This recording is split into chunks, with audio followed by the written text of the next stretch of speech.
반갑습니다. 예, 레포르만다에서 이러한 학문적인 대화의 기회를 마련해 준 것을 매우 우리 한국 교회의 신학의 발전을 위해서 의미 있다고 생각합니다. 제가 글을 쓰게 된 것은 최덕성 교수님께서 크리스천 투데이에 글 쓴 것을 제가 타이틀을 쭉 보았습니다. 그래서 제자들과 주위에 있는 분들의 전화가 오면서 좀 그러한 글이 많은 목회자들에게 혼란을 주는 것 같다. 이제 이렇게 하면서 요청을 해서 그래서 제가 비로소 한번 읽어 보았습니다. 최덕성 교수님의 그 글 내용은 넓은 의미에 있어서는 좀 정통주의 교회를 대변하는 것이기 때문에 교회를 사랑하는 의미에 있어서 그리고 또 고신척 신학대학원에서 봉직하신 학자로서 이렇게 하는 것은 당연하다 이렇게 생각을 해보았습니다. 또 우리 최덕성 교수님도 이야기했지만은 이제 우리 한국에서는 아직도 토론 문화가 발전하지 못해서 어떻게 한 사람을 어떠한 방향으로 이렇게 몰고 가가지고 매장을 시킨다거나 또는 이상하게 어떤 사상 논쟁으로 가가지고 뭐 이상한 방향으로 이제 결론시키는 그런 부분이 많기 때문에 제가 매우 조심스러워 했던 것입니다. 최덕성 교수께서 언급한 바와 같이 어떤 의미에 있어서는 이것도 한국 정통교회의 문제 아닙니까? 칭의론이라고 하는 이것이 마치 보수 신앙을 가지고 있는 사람들에게는 어떠한 죄를 지어도 면책을 받을 수 있는 새로운 어떤 면죄부처럼 이러한 인정을 받고 있는 이러한 상황 속에서 김세윤 교수께서 결론은 이상하게 나갔지만은 이건 최덕성 교수도 그렇게 말씀을 하셨습니다만은 바로 온전한 수학이라고 하는 것은 종말에 유보되어 있는 것이 아니냐고 하는 건 톰 라이트의 유보적 칭의론을 수용했다는 의미에 있어서 유보적 칭의론이라고 말할 수 있겠습니다만은 그러니까 그 동기를 우리는 좀 더 깊이 봐야 하겠다 이겁니다. 제목을 등하 없는 칭의는 죄의 칭의가 되어버린다. 죄는 죄 아닙니까? 불법은 불법인데 불법을 이것이 진리다 이렇게 말하는 것은 잘못되었고 어디까지 칭의라고 하는 것은 바로 그리스도 앞에서 구원에 대하여서 깊이 고민하는 그러한 그 루트의 수도원적인 깊은 신앙의 갈등 속에서 그러한 갈등 속에서 나온 하나의 그 역사적인 유물이라고 볼 수 있겠습니다. 이런 의미에 있어서 제가 성화 없는 칭의는 죄인의 칭의가 아닌 죄의 칭의다. 그러니까 죄인이라고 느낄 때 진정한 칭의를 누구나 경험할 수 있는 것입니다. 그런데 아직도 본인이 교회가 죄인이라고 하니까 관념적으로 내가 죄인이구나. 그렇게 해서 칭의를 선언받은 사람은 삶에 있어서 어떤 하나의 삶의 그 열매가 없고 변화가 없다는 것입니다. 이제 이런 의미에 있어서 이러한 동기적인 면에 있어서 종교개혁적인 칭의론을 그냥 어떤 면죄부적으로 그냥 믿으면 무조건 구원 얻는다고 하는 이것이 아니라 종교개혁자들의 의미가 뭐냐고 하는 것, 또는 신약이 우리들에게 말하고 있는 내용이 무언가 하는 이런 의미에 있어서 그래요. 그래서 유보적인 종말론이라고 하기보다는 그것 자체가 오늘날 우리 한국 교회를 향하여서 던지고 있는, 사실 이것은 꼭 한국 교회뿐만도 아니죠. 그러니까 디드리히 본헤프가 1937년 나치 시대 때 The Cost of Discipleship이라는 책을 썼죠. 그러니까 나를 따르라고 하는 것, 기독교 서에서 번역이 되었습니다만, 그러니까 독일 루트 교회가 정통주의로 빠지면서 결과적으로 믿음으로 구원 얻는다고 하는 여기에 너무 사로잡히게 되면서 결과적으로 전혀 어떤 선한 행실이 없는 것을 가지고 본헤프가 바로 그러한 책을 내었다는 것입니다. 그래서 바로 진정하게 그리스도를 따르는 자는 The Cost of Discipleship, 제자됨의 대가를 지불해야 한다. 이제 이런 의미에서 오늘날 우리 한국 교회 성도들이 그리스도를 믿는 것 때문에 얼마나 사실 불이익을 경험했으며 우리의 삶 가운데 그리스도를 따른다고 하는 제자됨의 대가를 지불할 수 있었던가 하는 이것은, 그러니까 바로 루터 이후 우리 정통교회가 남겨주었던 그 위대한 교리의 유산을 너무나도 안일하게 받은 데서 비롯한 것이 아니겠느냐. 세간점 학파가 이미 우리 최덕성 교수께서 언급하셨습니다만은 물론 그 칭의에 있어서, 그러니까 믿을 때 받는 칭의와 그리고 종말 때 심판 때 받는 칭의라고 하는 것은 그건 다르다. 이렇게 이야기한 것은 결정적으로 그건 잘못된 것이다. 이것을 우리가 분명하게 하면서, 그러면 정통교회가 우리들에게 물러주었던 그 위대한 칭의론의 그 의미가 무언가 하는 것을 우리는 분명히 보아야 한다는 것입니다. 이런 의미에 있어서 제가 한 10가지 항목으로 설명했고, 제가 나머지 것들은 아마 요번 주에 한 목요일이나 이렇게 제가 발표를 하려고 지금 준비하고 있습니다. 그래서 여기서 그런 의미에 있어서 세간점 학파의 그러한 유보적 종말론이라고 하는 것은 분명히 그 종교개혁적인 그 전통하고 맞지 않고 분명히 잘못되었다고 하는 것을 분명하게 천명하면서 오히려 그러한 어떤 유보를 그러니까 종말론적인 어떤 종말론적인 유보라고 하기보다는 오히려 종말론적인 완성, 완성이라고 하는 말과 더불어서 또한 신약 성경이 우리들에게 끊임없이 이야기하고 있는 것은, 그 완성이라고 하는 것은 우리들에게 항상 또한 심판자로 다가오시는 그리스도의 흰 보좌 앞에 계시는 그리스도 안에서 우리의 책임을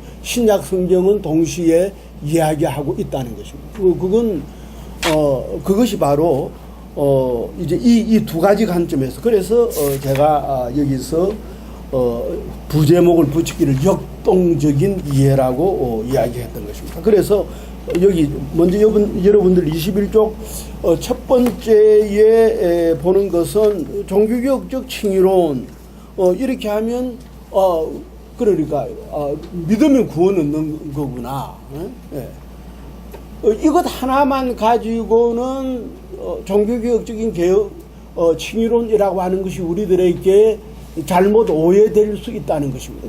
믿으면 구원 얻는다고 하는 그 루터의 칭의의 발견이라고 하는 것은 1000년 동안 어거스틴 이후에 1000년 동안 중세 교회를 흐르면서 바로 숨겨졌던 그러한 은총의 교리가 새롭게 발견되었는데, 루트와 같이 철두철미한 독일 수도사였기 때문에 발견할 수 있었다. 이렇게 말할 수 있는 것입니다. 그러니까 10년도 아니고 100년도 아니고 1000년이라고 하는 하나의 그 교회의 역사를 통하여서 그것이 이렇게 감추어졌다가 새롭게 발견될 수 있었는데, 그러니까 진정하게 그리스도가 필요한 사람은 누구냐 하면 신약 성경에 있어서도 사도 바울이 오라 나는 공고한 자로다.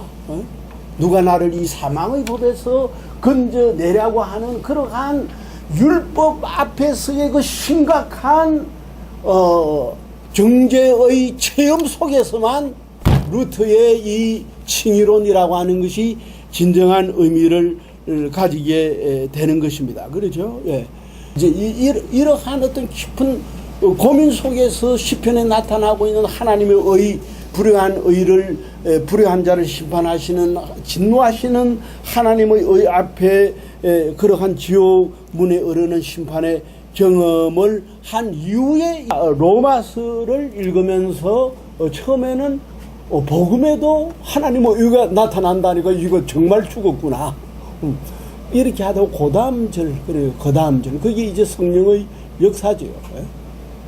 나의 의는 바로 믿음으로 말미암아 살리라고 하는 그 구절을 보면서 비로소 그 의라고 하는 것이 예수 그리스도의 의에 말미암는다고 하는 것을 루터가 깨닫게끔 되고, 그러면서 그 순간 내 마음은 낙원으로 향하게 되었다.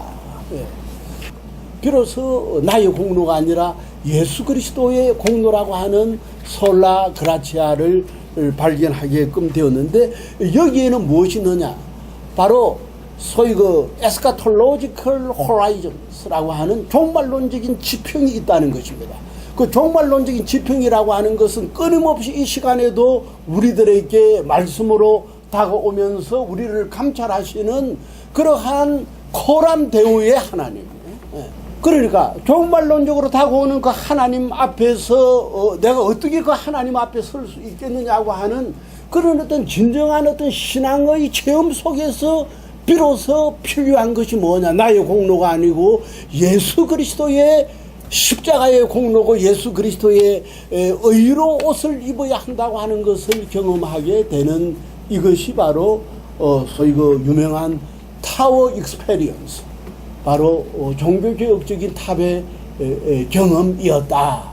오늘날 우리 정통교회, 그러니까 이거 뭐 틀려서 이렇게 해서는 의미가 없다는 겁니다. 우리가 진정한 이러한 대화 시간을 통하여서는 그것이 오늘 소위 그 정통 교리를 사랑하는 우리 목회자들과 성도들에게 오늘날 그것이 무슨 의미를 주는 것이냐, 그걸 우리가 분명하게 발견해야만 이러한 신학적 대화의 의미가 있다고 보아지는 것입니다. 칭의는 행위의 의가 아니야 그리스도의 의다.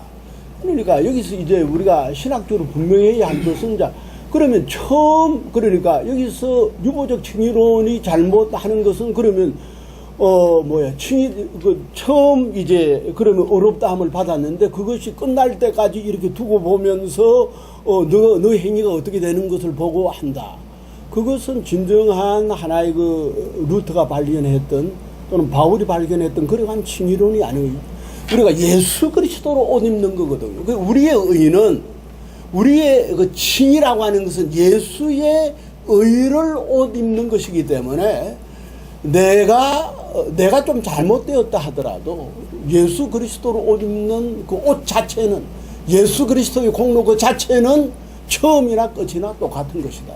우리가 처음 예수 믿을 때 바로 예수 그리스도 옷 입고, 우리 최후의 성경에도 그렇죠. 항상 최후의 심판 때 우리가 하나님의 심판 앞에서 직고하시고 하나님께서 우리의 행실을 보시지요. 그렇죠.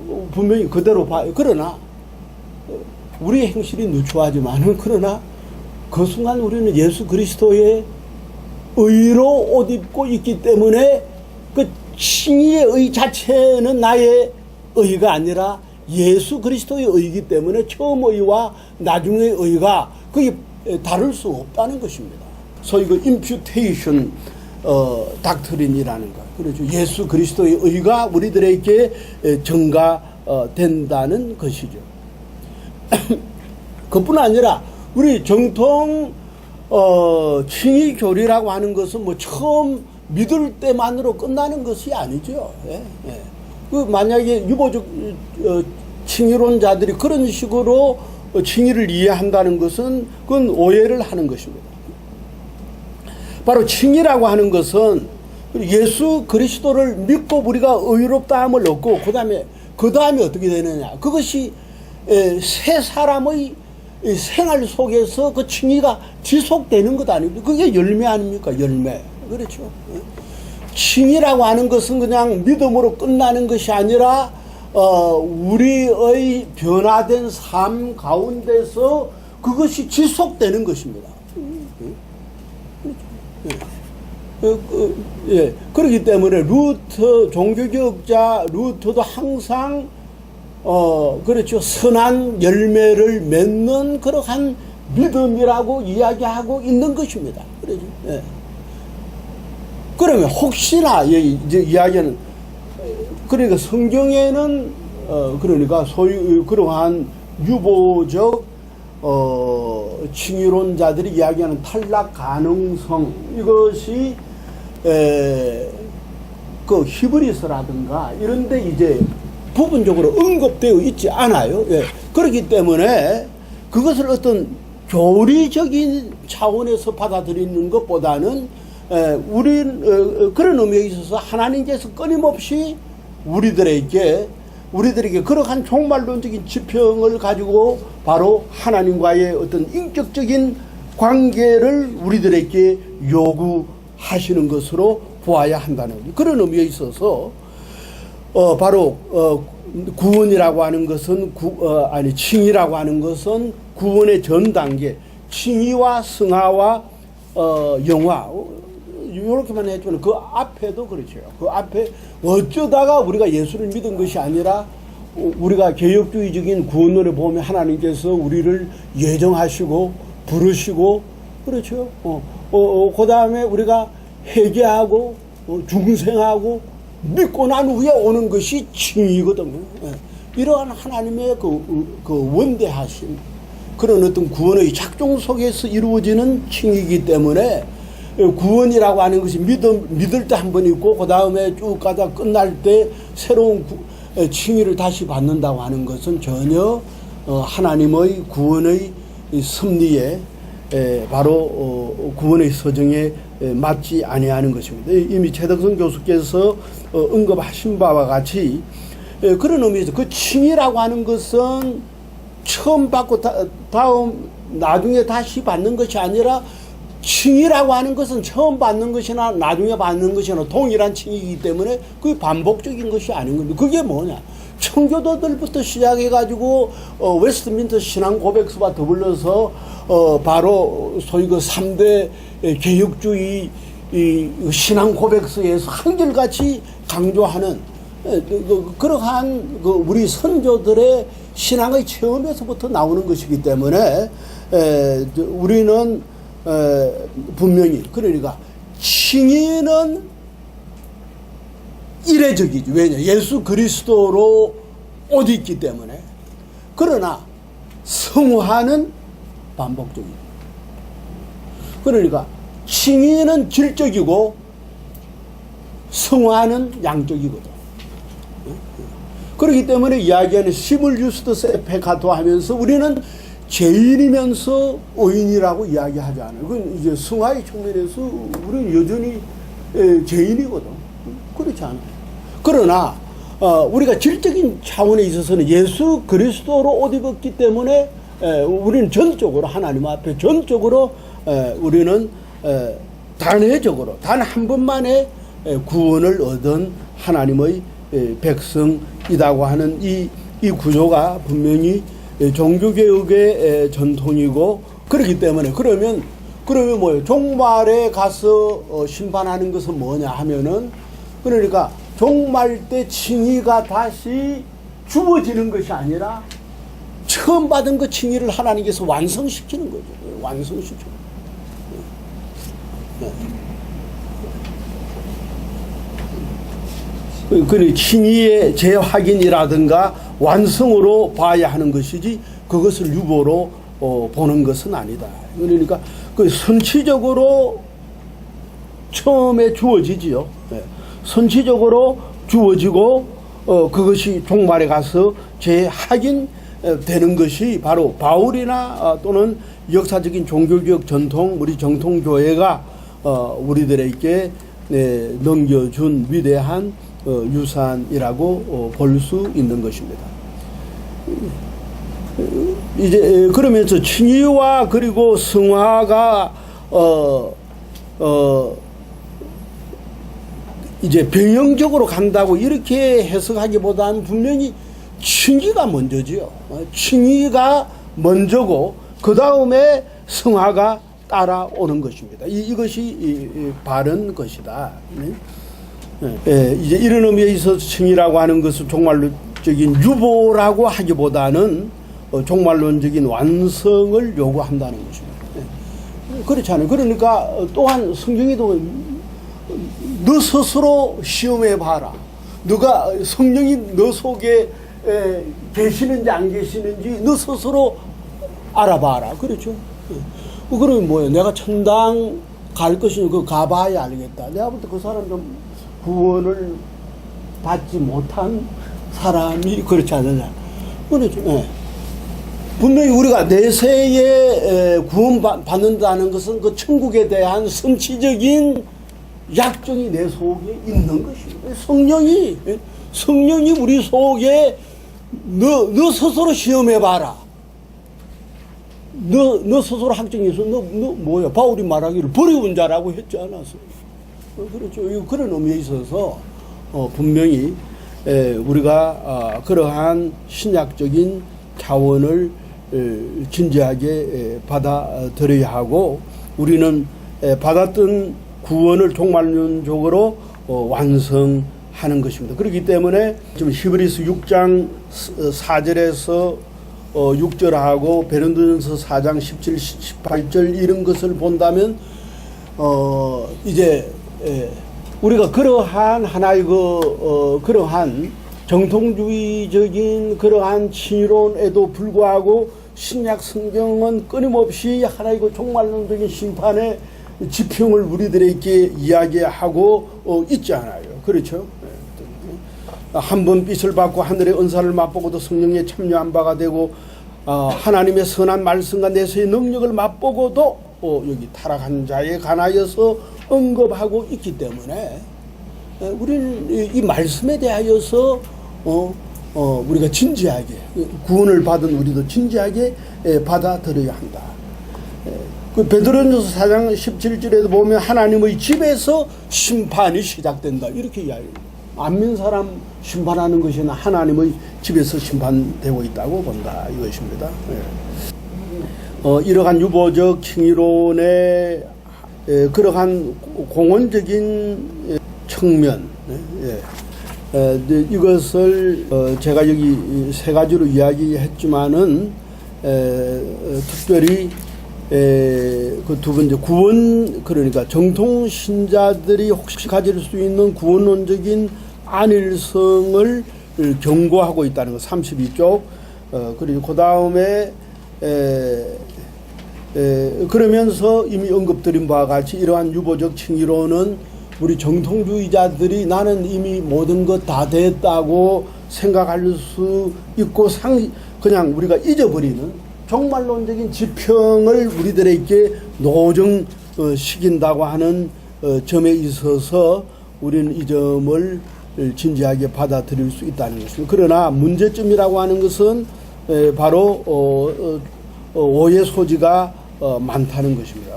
거기에 대해서는 최덕성 교수님께서 언급을 했는데 그러니까 우리가 정통신학을 고백한다 하더라도 뭐 그것으로 다 끝났다 이렇게 해서는 안 됩니다. 끊임없이 우리는 하나님의 말씀 앞에 우리 자신을 끊임없이 세워야 하겠다는 것입니다. 그래서 뭐 최덕성 교수님의 그 관점은 여기 잘 나와 있고 뭐 찬성하기 때문에 지적도 해주시고 예?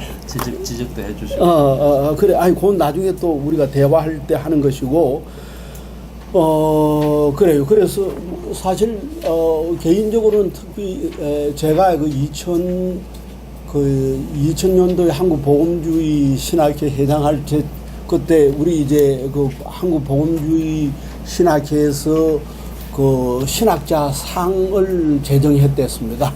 그래서 뭐 엄청난 학자들이 많은데 그래서 보니까 그 한국 교회와 친일파 그걸 제가 보니까 정말 참 역작이었는데 그래서 제가 최덕성 교수에게 그 저작상을 그때 주었습니다. 근데 좀 역설적으로 이렇게 기뻐해야 할 그 동료들 가운데 몇 사람이 그래서 내가 좀 조금 섭섭했어요, 솔직히. 그래도 우리는 좀 그런 차원을 넘어서서, 그래서 우리가 참 잘한 것은 너무 잘한 것이고, 그리고 그래, 최덕성 교수께서 은퇴하고 난 후에도 이렇게 버니엘 신학교에서 이러한 신학적인 작업도 하고 또 레포르만다 같은 이런 것도 하고 그래서 난 이제 이분의 사상에 대하여서 난 참 귀하게 생각을 합니다. 그리고 WCC에 대해서도 이제 한편으로는 이제 그러는 이제 조금 지나요. 그러네. 이런 분도 있어야 하는데 또 뭐 이제 그래요. 이것도 하나의 입장이니까.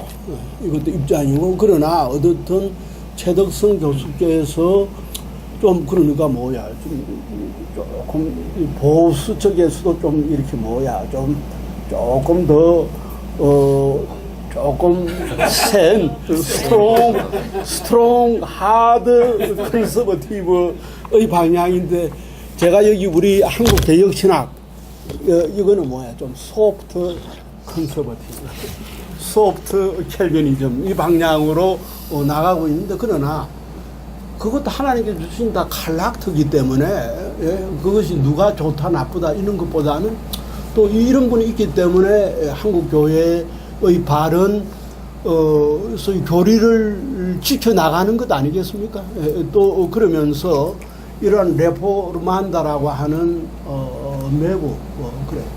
그래서 이제 한국 보수주의자들이 자꾸 시청에 이렇게 저 양쪽으로 그냥 밀고 나가는 이런 어떤 것보다는 이렇게 좀 참 내실적으로 조용하게 학문적으로 이성적으로 토론할 수 있는 이런 어떤 분위기를 만드는 것은 또 한국 우리 정통교회가 나아가야 할 새로운 어떤 파라다임이고 바람직하다 이렇게 생각을 합니다. 그러기 위해서 개혁주의적인 정통주의 입장을 우리가 방금 들은 바와 같이 잘 제시해 주고 있고 이제 제가 그 문제점으로는 이제 그러니까 잘못하면 우리 정통교회 성도들이 가질 수 있는 그 성도들의 경성 이런 것을 좀 이렇게 약화시킬 수 있는 그런 것이 되지는 아니할까. 그래서 그런 의미에 있어서는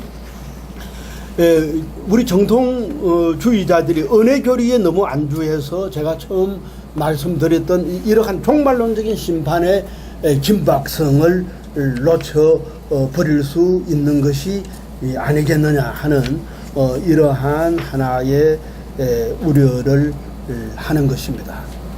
그럼 여기까지 제 말씀을 마치겠습니다.